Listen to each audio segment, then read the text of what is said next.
Alright, NASCAR fans, buckle up, because NASCAR just made one of its biggest rules changes of the year, and it's happening at two of the most legendary tracks in the sport.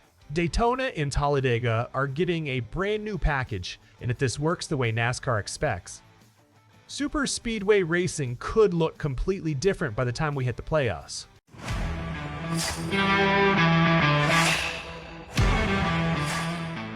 And hey, real quick, if you are a true NASCAR fan like me, go ahead and drop a like and subscribe to the channel. NASCAR Nation news is just getting started. We are pushing for our next subscriber milestone, and it's all about real talk from fans who live this sport every week.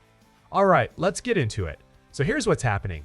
NASCAR listened to its drivers, teams, and fans, and made some real changes to the Superspeedway package for Daytona International Speedway and Talladega Superspeedway. Starting with the regular season finale at Daytona, NASCAR is dropping engine output from 510 horsepower down to 465 horsepower. On top of that, they're cutting the rear spoiler from 7 inches down to just 4 inches. Now, why does that matter? The goal here is simple. Reduce drag, let cars make bigger runs, and create more chances to pass without drivers relying only on the draft. NASCAR is estimating single car speeds will go up by roughly 3 miles per hour, while overall pack speeds should stay about the same. You know, for the last several seasons, racing at Daytona and Talladega has turned into a patience game. Drivers were saving fuel, riding in line, and waiting until the final laps to make a move. The atmosphere at these tracks never lost its magic, but the racing itself just wasn't matching it. But here's the thing. Compare that to what's been happening at EchoPark Speedway in Atlanta.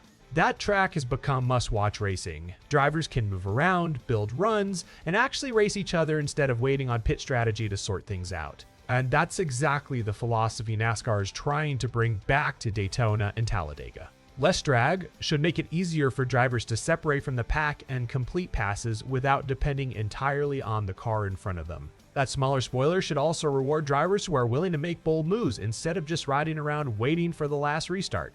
Now, will it be perfect? Probably not. Superspeedway racing is incredibly tough to balance. NASCAR has to create exciting racing while keeping speeds in a safe window, and that's never an easy thing to pull off. But this is a real step in the right direction.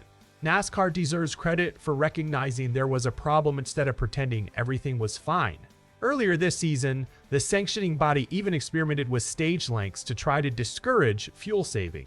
When that didn't get the results they wanted, they kept working instead of settling for it. That's how a sport improves. Daytona and Talladega already have some of the greatest atmospheres in all of motorsports. The Daytona 500 is still one of the biggest events in American sports, and Talladega keeps producing some of NASCAR's most unforgettable moments.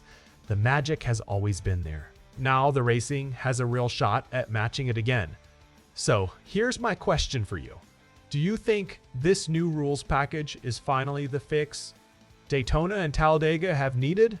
Let me know what you think down in the comments, and as always, if you enjoyed this one, make sure you like this video, subscribe to the channel, and join the NASCAR Nation News family. We'll see you in the next one.